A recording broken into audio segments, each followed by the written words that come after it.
So we're in your American government class, and we're on chapter 2. And chapter 2, section 2, is quite a long section, but it has to do with all the different types of governments. And we went over what a theocracy was, and we went on to a constitutional monarchy, well, a monarchy and a constitutional monarchy. And now we were down to the point of talking about a dictatorship. And so let's go on here. And you see the picture here. Here's a dictatorship that we all know about with Adolf Hitler. So dictatorships are notoriously bad. We know that, mainly because of the nature of man. The Bible says the heart of man is deceitfully wicked beyond measure. And when you have a dictatorship, a lot of times dictatorships come from the overthrow of the government, a government that's in the midst of things trying to be democratic government, but ends up getting overthrown by mob rule, and a dictator comes in. And so let's talk a little bit about dictatorship. Dictatorship, it says, in recent history, the number of monarchs has decreased as nations have sought more democratic forms of government. But, however, people seeking democracy have overthrown monarchs, and then they end up seeing dictators to take its place.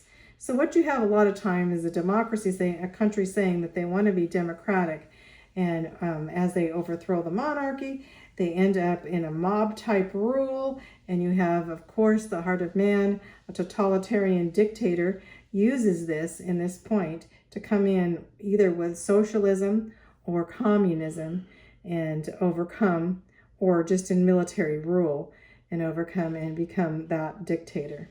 A dictatorship is a system of government in which the ruler acquires his power by some means other than inheritance and rules with absolute authority. So a dictator is not an inheritance, is not a monarchy, but comes in and then takes over and rules with complete control. And they often gain power because of the advantage of social unrest. So during a time when people are socially unrest, maybe there's racial problems, or maybe there's problems between, when I say between the business, factory business and its workers, in the midst of union, that type of thing. A lot of times a social unrest, some kind of social unrest going on, and then a dictator comes in and takes advantage and takes over. Many seize power by military force. Some dictators are elected. They think they're going to be good, and they end up being a dictator. So that happens too. But many times they overtake the country by military force. Some, though, have provide national security in a partially stable state. And the example that is given was, let me get back here. An example that was given was King Alfonso the 13th of Spain was forced out by Francisco Franco. And Franco did allow many people to have freedom in Spain. And he actually stood up against communism, and as Spain was beginning to be overtaken by communism. But he fragmented from the Axis powers in World War II against Hitler too. But he had some religious toleration, although Spain did become a place where the basically fascists came through under Franco too. So he wasn't totally a good so-called dictator. But Franco, let's see if we talks about Franco. This is actually Stalin here, but it's talking about Franco over here. So when we talk about other dictators, most of them are tyrants, and they give example here of down here where it talks about Idi Amin of Uganda, terrible dictator, ruled 1971 to 1979. How about Saddam Hussein of Iraq? And he basically went to war with two different times, under both of the Bushes, the Bush presidents, President Bush Sr. and Jr., both under Saddam Hussein of Iraq, trying to take over that area. Saddam Hussein was a dictator of Iraq, but he wanted to rule the world. Basically, he was setting up the Tower of Babel, the Babylon, which the Babylon of old of Iraq, and that he was going to be the reincarnated ruler, Babylonian ruler. When we talk, I'm trying to think of the Babylonian ruler that he said, but anyway, he was going to be that ruler at that time. He's just a terrible, terrible man, really. But anyway, both of them have passed away. Saddam Hussein we took as a prisoner. So, and on to dictatorships may take many different forms. After World War II, military dictatorships, basically those in Central America and South America set up, and military dictatorships took many, many different forms in these countries. A lot of them were communists, so communist form dictatorships. So military rulers rule through what's called junta. Go up here. Junta, or the military cabinet. The cabinet is made up of the heads of the branches of the armed forces. After the Cold War ended, the number of military dictatorships receded, and other dictatorships are totalitarian. So basically, totalitarian dictatorships, they control all aspects of society. So when you think of you think of totalitarian, total dictatorship, totalitarian dictatorship.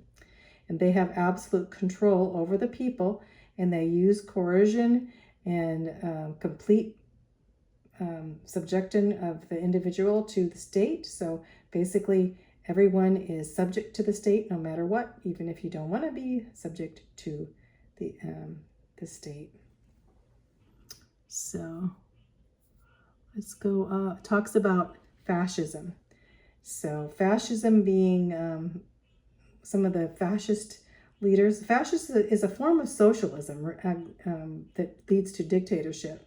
And one of the best known fascists was Benito Mussolini of Italy. He was in World War II, Axis power. He lived 1922 to 1943. And he was united with Adolf Hitler here of Nazi Germany. And Adolf Hitler ruled 1933 to 1945. And that was World War II. Then on to communist dictators. And here we have Joseph Stalin. Joseph Stalin of the Soviet Union in 1929 to 1953. And then they mentioned Mao Zedong. Mao Zedong of Red China lived 1949 to 1976. Red China being a communist nation. But these are notorious dictators. So what is fascism? It talks about fascism here. Fascism is the state or national socialism. And socialism means that they take over, all of the public domains there. So it says, fascism is known as a totalitarian dictatorship in which all power is invested in one ruler. They have one ruler. The fascist symbol of authority, of course, was named under Benito Mussolini. Mussolini wanted to be, he wanted to be the Holy Roman Empire. He wanted to be the new Roman and rule Europe, in that dictatorship of the Antichrist, so. Oh, I was thinking of, back when I was thinking about, Saddam Hussein. Remember, I was thinking about, basically he too wanted to rule as an Antichrist figure of the Babylonian Empire. Now we have the fascism of Mussolini wanted to be again an Antichrist dictator. So you have all these so-called Antichrist dictators through fascism and socialism. So I was thinking that he thought he was the reincarnate Nebuchadnezzar. I couldn't think of Nebuchadnezzar's name. and that was Saddam Hussein. And then we have, again, now we have Stalin here too, of Russia, and Stalin being that another terribly ugly dictator.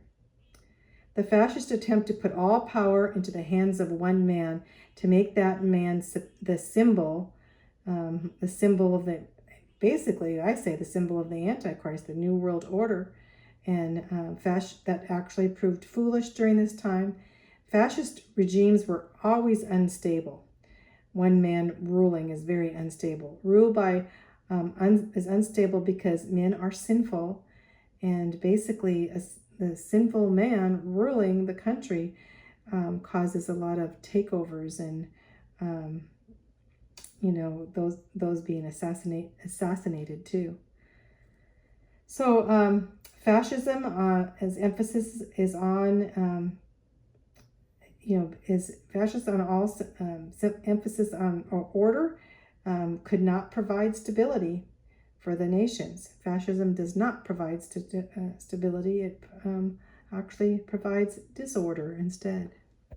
So Nazism there, another fascism type. Nazism actually is short for National Socialism, and it was a form of a racist fascism under Hitler. Basically, Hitler was a racist. Not only a racist, he wanted that one race, his basically the Aryan race to be the supreme race, and all other races to make either as slaves or to be eliminated, as he wanted to eliminate all of Jews for sure, and anyone with handicaps, such. So he was horrific, and really life to him was not important, the life of people. Of course, we have under Hitler, we have all of the concentration camps and all this stuff. So another form that took, during the 20th century, of course, is communism.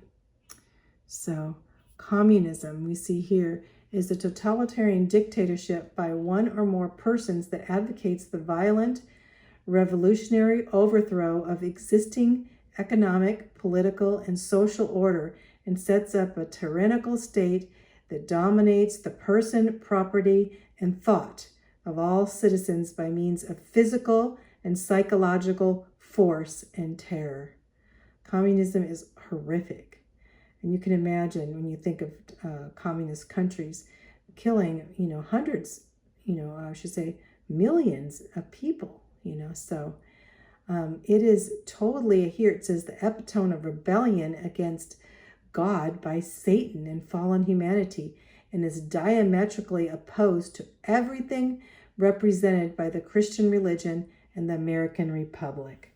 So when you think of that, think of communism. We have communists that come in, through the parties that we have here in the United States. We even had a communist party. When you think of communism, think ruled by Satan. Basically, the communist countries, communist dictators, who are the first people they get rid of? Well, there's a couple cases. One is that they usually advocate abortion, and get rid of innocent children, but they always get rid of Christians and Jews too. So communism basically is prejudiced and persecutes Christians and Jews. So who does that? Satan himself. So communism is considered very satanic.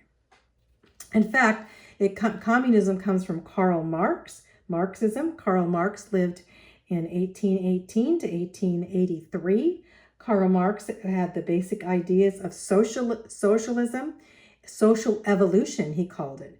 He actually took Darwin's evolutionary theory of basically, mankind coming from animal forms, evolution theory, and he took that to socialism, and he brought that very atheistic, not believing in God, and Karl Marx brought it to the basic ideas of communism, the Communist Manifesto. And out of the Communist Manifesto came some of the most horrific dictators of the world in the 19th century. when I say 19th century, on into the 20th century too. So, and we have Marxism and Leninism, and Vladimir Lenin, of course, was the first to implement full-on communism in a large scale in Russia. And so he brought in communism to Russia with the Bolsheviks revolution that took over and killed many. Marxism and Leninism is considered the master plan of hell, a satanic character of Marxism and Leninism. And in fact, Whittier, it says Whittier here, and let me go down here, see if you can, Whittier Chambers and what he writes here. You can read here. It says, the communist vision is the vision of man without God. It is the vision of man's mind displacing God as the creative intelligence of the world. Basically, man taking over God. Communists claim to seek equality and liberty for people. The proletariat is supposedly the people, and to deliver them from the oppression of the bourgeoisie. So you'll see these names. Proletariat means the people, and basically the people being the poor people. And the bourgeoisie were the merchant class or the middle class. So communism wants to get rid of the middle class, which is probably you and I. If you're in the middle class of people here in the United States, he wants to get rid of them. Basic communist wants to get rid of the middle class and have basically the low class, poorer class, and then have a very few rich, very wealthy, rich people controlling. So when they talk about the bourgeoisie here and they talk about the proletariat, those are words that Karl Marx has used to basically control, saying the bourgeoisie, the middle class are greedy capitalists and we want to get rid of them, all of the merchants and everything. And basically they come in and steal all of their land, whether they're farmers or whatever, and steal that and give it to the government and say they're protecting the poor, making the poor even poorer. This whole thing is pretty much of a facade. The whole communist coming in and doing good does not, it's just a total facade. So communist, that anger towards the bourgeoisie is, unconfounded, so just remember this when you have communist leaders, because we have communists coming in the Democratic Party even now. So that you recognize this right away. It's basically the government controlling everything. The goal of communism is not equality of government by the people. Rather, it is the concentration of power among a small elite group of bureaucrats who control the wealth and the resources of the nation, while the majority of the population work like slaves to support the state. So they just take the majority of the population, work them as slaves, and bureaucratic people, just a few very, very, very extremely rich people, control everything. It actually is the rule of what they would end up as a world order, a world order of an elite group of very wealthy people, which is trying to form up even now. So communism brings not liberty but bondage under an all-powerful state that dominates the body and the soul of the people. Can you imagine that? It dominates the body and the soul of the people and tolerates no rivals. It seeks to destroy all who stand in the way, killing millions. In fact, the flag of communism, we talk of the flag, it's red with the blood of millions of men and women. When you think of the red flag, many women, men, women, and children who have been starved or worked to death or murdered by this monstrosity of a tyranny. So communism starves people, it murders people, it works people to death. That's communism. In 1917 to 1991, there were 100 million people in the Soviet Union were murdered through forced starvation in Ukraine and executed by brutality and sent, out to the Siberian death camps. So 100 million people. Can you imagine that? In 1949, Communist China overthrew the national government and executed 40 million Chinese. Now they look at maybe 100 million Chinese and worked many more to death. So between Communist China and Communist Russia, you were talking over maybe 200 million people were killed. 140 million people murdered in the Soviet Russia and China here, up to 200 million. This is the total amount of people that are living in the United States, in 1940 or 1950s. Total much. And two or three times now, those that have perished in World War II were killed because of communism. And this also says nothing of the millions more who have died at the hands of communism. Vietnam, North Korea, Cambodia, Laos, Cuba, and numerous African nations have killed, another thousands and maybe up to millions of people, in the midst of communism. So what horrific monstrosities, how horrific, and because they do not stand for life in any way. Since the collapse of the Soviet Union in 1991, many thought, communism is dead, when the Soviet Union collapsed. But communism is alive and well today. In China, we have Communist China today.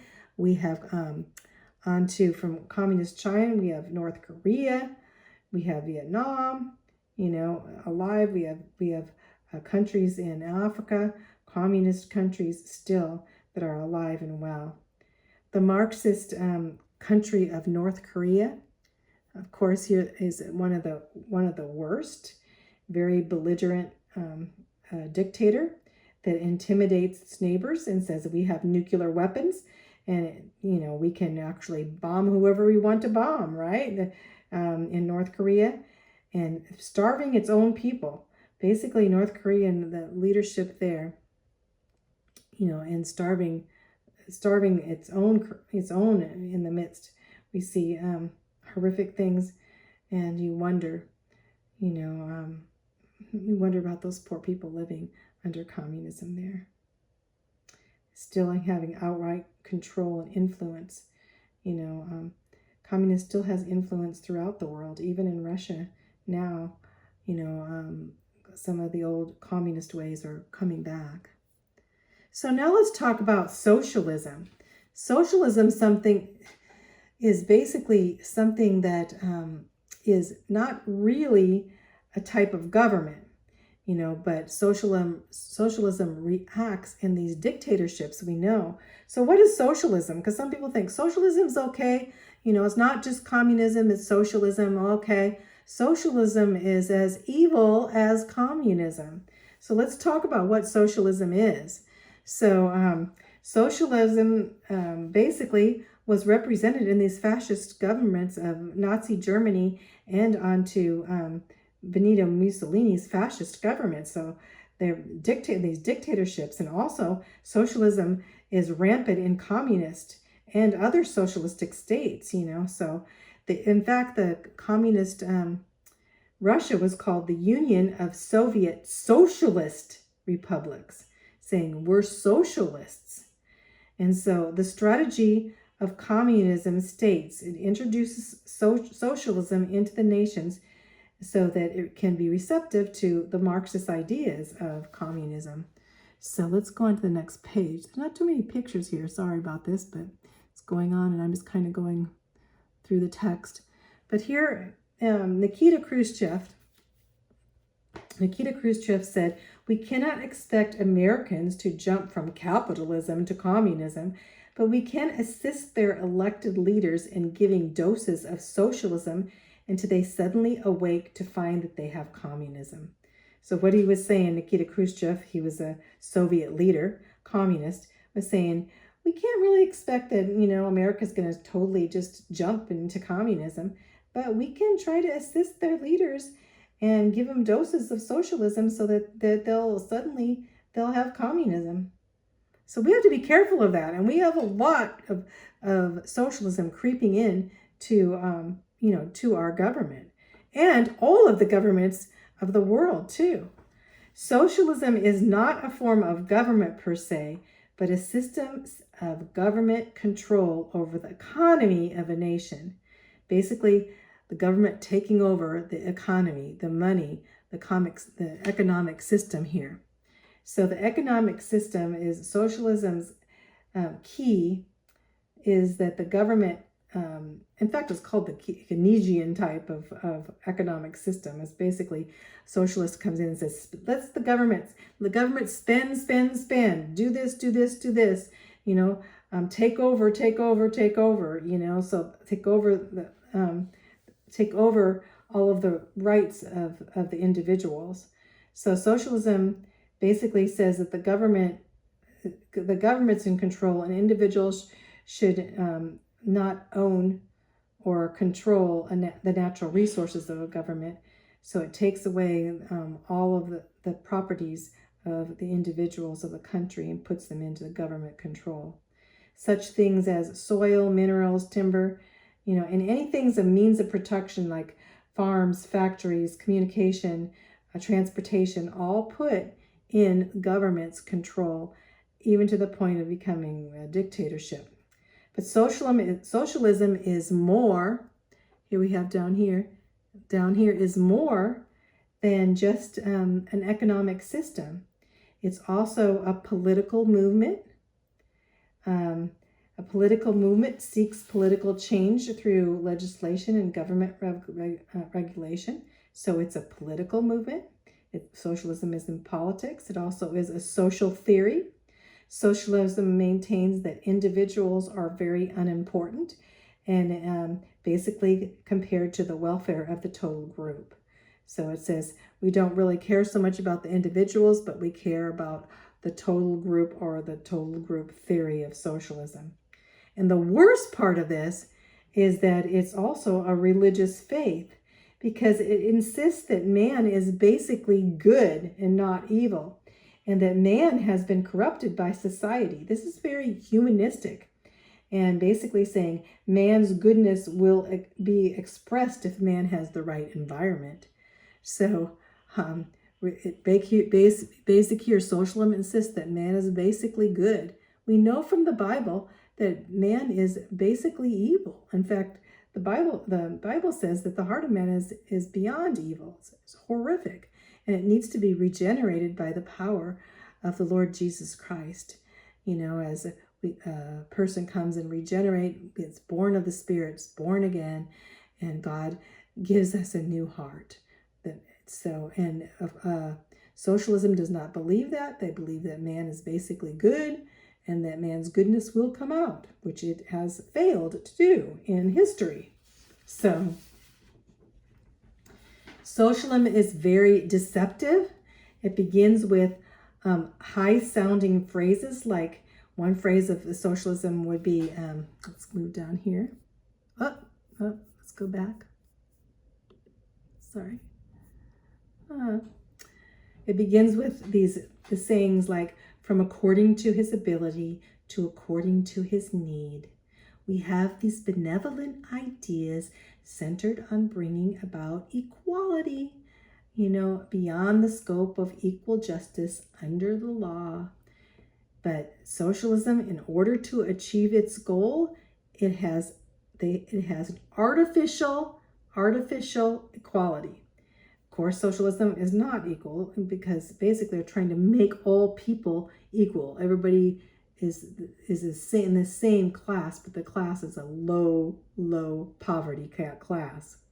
So artificial equality in an unequal world. Socialists work for government control of all nations, all natural resources and means of production through increasingly harsh legislation, regulation, and taxes.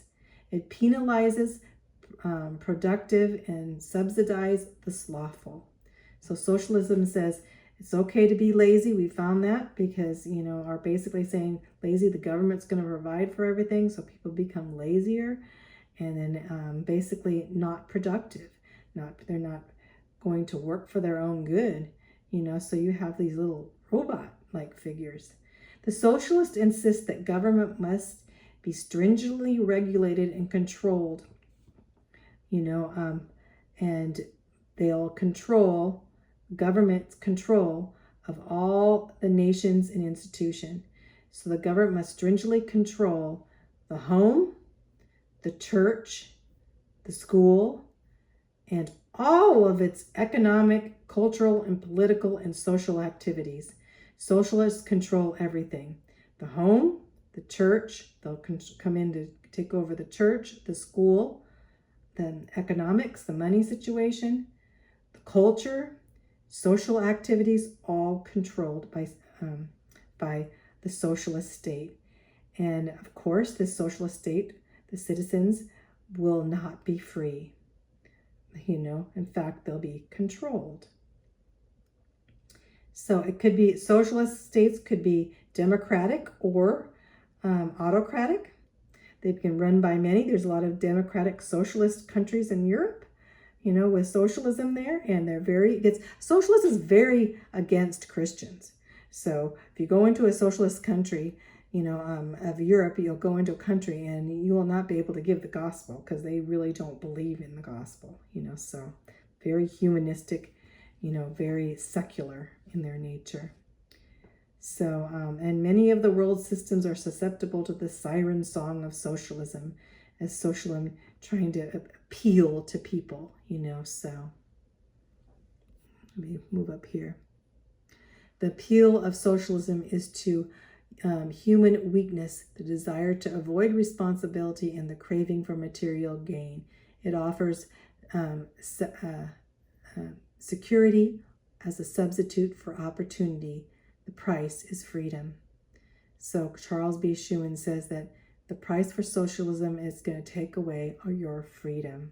So this last part right here talks about the problem of an autocracy that's ruled by one. And let me go through it just real quick because this will be the last before we get into democracy.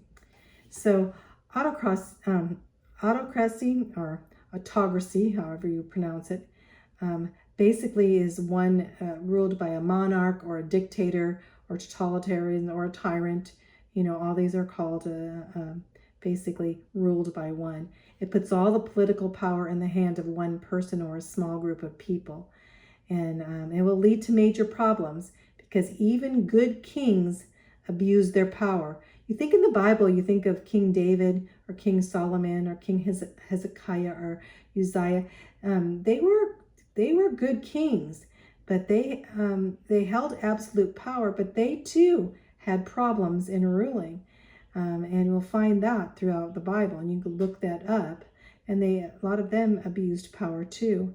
The biblical lesson on most kings in the Bible were wicked kings. In fact, the kings of Judah, only 8 out of 20 of them were good. And the kings of Israel, all of them were wicked. There were no good kings.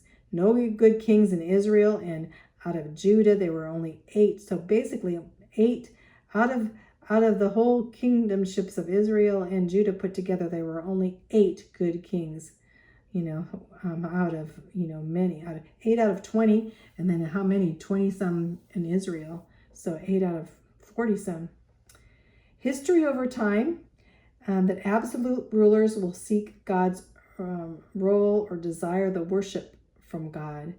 So over time, absolute leaders, they thought would seek God's role, but they would take over. They end up taking over God's role, right? So Saul and Uzziah characterized the role of a priest. Remember I told you about that and what happened to them. Basically, both have perished because they wanted to rule as not only the king, but also the priest. So, and then of course we look at, examples of Japan and the Caesars and emperors. Guess what happened with them? they all demanded to be worshipped as God, right? So in Japan, the rulers, they all worshiped their rulers and said that their ruler was God. You know, these Japanese emperors. And then, of course, the Caesars during Rome. What did they do? They basically persecuted Christians and said, you need to worship the Caesars as God. And if you didn't, they threw them to the lions and at the Colosseum, and, you know, basically persecuted and killed many Christians that wouldn't worship them. So we need human rulers, but our human rulers need constraints so that they will rule effectively and be ministers of God for good. So what is really needed, and we'll find out, is a method of constraining human rulers through a constitution. So we're going to be talking about a constitution, and then we're going to do a little bit on democracy and the rule of many in the next video. So let me stop there.